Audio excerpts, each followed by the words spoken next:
menit. Jadi ini saya tidak terima langsung difitnah sama si nenek bahwa saya mukul nenek, saya difitnah meracuni, difitnah ambil baju, ambil uangnya. Bener-bener saya tidak terima, neneknya kayak orang gila.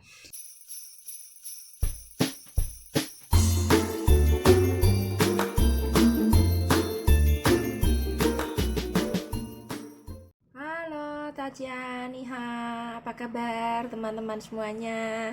Oke, sebelum saya lanjut video saya ucapkan terima kasih buat teman-teman yang sudah selalu setia mengikuti channel saya, yang sudah selalu komen-komen di channel saya ya.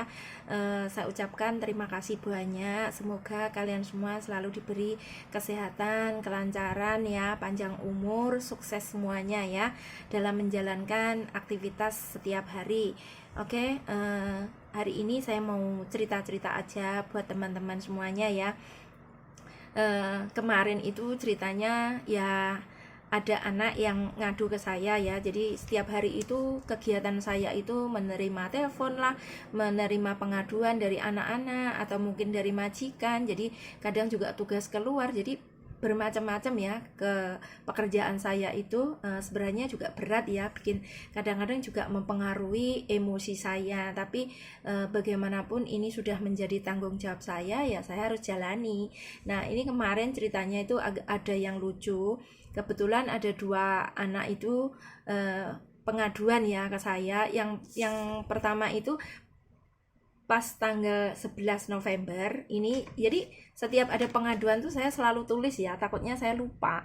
Jadi nggak langsung seketika, memang nggak seketika itu saya harus bales, saya harus angkat telepon, karena kita tergantung posisi saya itu ada di mana, saya sibuk apa enggak. Jadi kalau memang saya pas langsung nggak nanggepi ya, nggak respon ya, saya selalu tulis seperti ini. Jadi ini contoh ya. Jadi kemarin itu ada tiga Mbak TKI ya, itu yang sempat saya tuh catet ya. Jadi yang pertama tuh Ani ya, ini ARC-nya itu sama Askes tuh hilang di rumah majikan. Nah yang kedua ini Mbak Atun, ini uangnya hilang 3.000, ini juga di rumah majikan. Yang ketiga ini Mbak Siti ya, ada keluhan di payudaranya, ada benjolan ya. Terus yang kedua ada keluhan lagi di lehernya itu seperti benjolan juga di sini. Nah itu masalah tiga orang ini itu. Jadi gini, ini yang untuk Mbak Ani yang Askes sama ARC-nya itu hilang. Ini saya heran sekali kenapa apa ya, dokumen ya. Jadi Askes sama ARC ini kan dokumen penting punya Mbak TKI ya. Ini sudah dipegang sendiri tapi ditaruh di rumah, di dompet lagi. Itu kok tiba-tiba hilang. Padahal amanya juga nggak tahu, amanya masih bisa jalan sih. Di rumah setiap hari ada majikan juga, tapi dia juga nggak pernah keluar sebenarnya ya. Kenapa kok tiba-tiba itu hilang? Dan dia juga nggak lupa dia taruhnya di mana. Saya udah kasih tahu, saya suruh cari, tapi tetap nggak ketemu. Akhirnya kemarin itu majikan juga langsung datang ngantar paspor, jadi meminta kita untuk ngurus ARC sama Askes baru. Nah masalah ini yang kedua itu Mbak Atun, kebetulan tanggal 22 tuh terima gaji. Nah pas tanggal 23-nya itu uangnya hilang 2.000. Nah tanggal 24 tambah lagi hilang 1.000. Jadi ini dalam dua orang ini kok aneh sekali tiba-tiba. Kebetulan dia pasiennya jaga ama. Nah ini untuk ama itu nggak tahu ya kenapa kok kalau misalnya kita mau nuduh siapa kita nggak tahu. Cuman si dua anak ini juga nggak ada kecurigaan siapa yang dicurigai, itu juga nggak tahu ya. Nah makanya saya sempat heran kok bisa, saya bilang gitu. Tapi yang namanya ini Mbak Ani, si Mbak Atunnya ini uangnya hilang karena nggak ada bukti, kita nggak bisa asal menuduh majikan atau ama. Hanya saja apa ya, saran saya kemarin itu saya suruh lain kali itu saya suruh hati-hati ya, buat Mbak Ani sama Mbak Atun ini harus hati-hati dalam menyimpan, maksudnya uang atau mungkin dokumen yang paling penting ya. Itu harus hati-hati, jangan sampai majikan tahu, jangan sampai pasien, akong, ama itu tahu ya. Karena mereka juga kadang-kadang nggak tahu namanya orang pikun ya. Orang pikun tuh beda-beda. ada yang pikun tuh malam nggak tidur, siang nggak tidur, ada yang mainan boneka dan lain sebagainya, ada yang setiap harinya itu bongkar-bongkar barang-barang yang ada di kamar, ada yang pikunnya itu udah makan, dibilangnya belum makan. Jadi pasien itu pokoknya keluhannya beda-beda, kondisi pasien tuh pokoknya beda-beda. Jadi buat mbak-mbak yang merasa pasiennya itu pikun, itu harus serba hati-hati, ekstra hati-hati. Misalnya taruh barang berharga seperti ini ya, atau mungkin uang, emas, atau mungkin barang dokumen kalian, jadi harus hati-hati, jangan taruh sembarangan ya, harus disimpan yang rapi, disimpan yang jangan sampai pasien tuh tahu kayak gitu. Terus ini yang ketiga tadi masalah Mbak Siti ya. Mbak Siti ini ada keluhan payudaranya itu ada benjolan. Nah, ini saya sama ini kebetulan ada dua juga, lehernya ini kebetulan ada benjolan juga. Ini besar juga loh ya. Nah, untuk Mbak Siti ini sebenarnya sebulan yang lalu udah pernah saya bawa ke rumah sakit, sudah saya antar periksa, tapi kata dokter itu sebenarnya sakitnya nggak parah sih, hanya dia infeksi cairan ASI kalau nggak salah, karena mungkin dulunya menyusui, nah pas itu ASInya nggak keluar, akhirnya ngendap di payudara, akhirnya infeksi kayak gitu, dia ada bengkak kayak gitu. Tapi sama dokter tuh udah disuntik, jadi air cairannya itu udah disedot keluar ya, jadi udah sembuh, terus dikasih obat untuk jangka waktu 1 bulan. Tapi kemarin dia ngabari lagi katanya kambuh lagi kayak gitu. Terus kemudian ada tambahan juga, ini Mbak Siti ini katanya apa ya, lehernya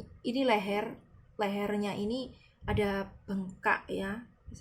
Dia juga nunjukin foto, biar kemarin saya itu minta foto. Jadi seperti ini ya, ini bengkak sekali, dan ini tiba-tiba loh, kan aneh sekali ya. Ini kebetulan beberapa minggu ini saja. Tapi saya tanya, buat makan sakit nggak? Buat apa gitu sakit nggak? Nelen sakit nggak? Katanya enggak. Nah ini juga susah ya. Tapi alhamdulillah saya udah mengadu sama sales dia, agensi dia, langsung ada tanggapan. Ini karena dia harus diatur ya. Dia diaturnya minggu depan itu mau dibawa ke rumah sakit untuk check up lagi. Mudah-mudahan nanti check upnya lancar, nggak ada masalah, dan Mbak Sitinya cepat sembuh. Jadi itu loh saya teman-teman, apa maksudnya kegiatan saya ya, pekerjaan saya tuh setiap hari menerima keluhan, atau mungkin dari Mbak TKI, dari majikan, atau dari pasien sendiri, jadi beda-beda ya. Nah ini seperti ini ada juga ya, udah malam kadang jam 10 itu masih terima telepon, jam 11 kadang ya, namanya juga kadang anak-anak itu kan mengadu, tapi mengadunya tuh kadang-kadang ya nggak tahu waktu ya, padahal saya kalau malam ya memang kita harus istirahat, apa ya, tapi nggak masalah, saya sih kalau malam nggak balas apa ya, saya balas paginya jam kerja kayak gitu. Ini contohnya ya, ini loh, jam 10.28 ini dia jam, ini contohnya ya, ini dia SMS-nya itu jam 22:28. Jadi ini saya tidak terima loh, difitnah sama si nenek, bahwa saya mukul nenek, saya difitnah meracuni, difitnah ambil baju, ambil uangnya, bener-bener saya tidak terima, neneknya kayak orang gila. Terus saya itu sebenarnya saya udah balas ya, ya Allah, saya jangan dimasukkan ke hati, saya bilang gitu.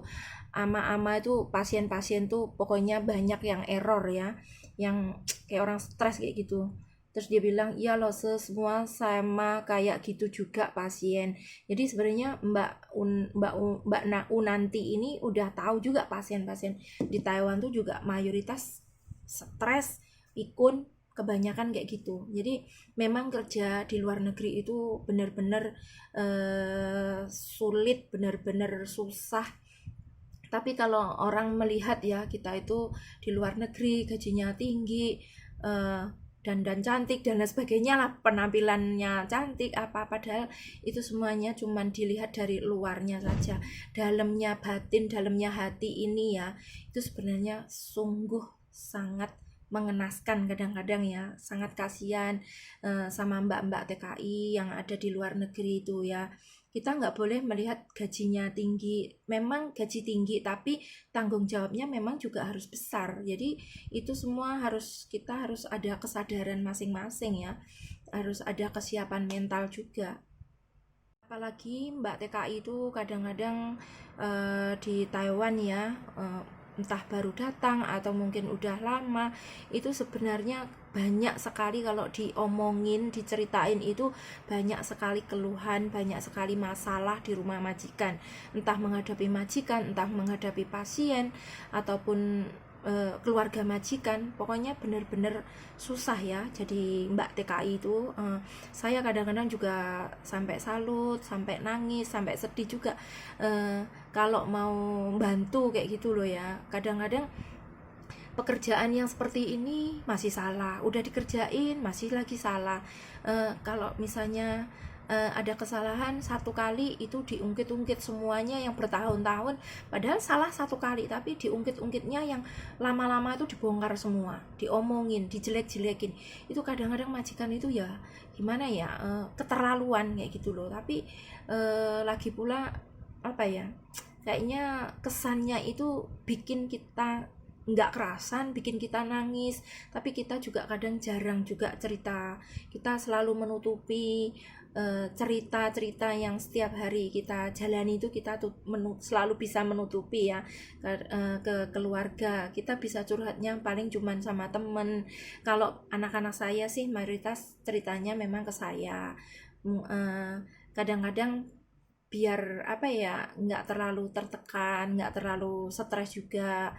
Kalau dipikir ya ada yang mau curhat, ada juga yang dipendem sendiri, cukup diceritain sama majikannya kayak gitu. Jadi ya beda-beda cara menangani masalah, itu memang beda-beda. Oke teman-teman semuanya, semua permasalahan ini saya hanya berpesan pada teman-teman semuanya, siapa saja yang kerja di luar negeri, yang mungkin terima pekerjaannya, jobnya itu bersih-bersih, yang ngadepi majikan yang harus super disiplin, super bersih, yang harus kerjanya harus didulit-dulit sama majikan, ditunjuk-tunjuk, ada barang jatuh sedikit, rambut sehelai sedikit pun itu dimarahin, diterima saja, disabari. Ada juga yang jaga pasien mungkin yang malam nggak tidur, siangnya nggak tidur, istirahatnya kurang, sampai mata ini hitam, sampai nggak nafsu makan, pokoknya dijalani, disyukuri. Ada juga yang kerjanya serabutan, pokoknya apa saja yang harus jaga pasien, ada ditambah jaga anak, ada masak, ada bersih-bersih, pokoknya semuanya harus serba sabar ya. Karena Allah memberikan ujian, memberikan cobaan itu beda-beda ya, tergantung kita, amal perbuatan kita, tergantung kita gimana menjalani, gimana kita menyikapi, itu saja ya. Pokoknya saya berpesan buat teman-teman semuanya yang sudah di luar negeri, tetap semangat, jaga mood, jaga kesehatan ya.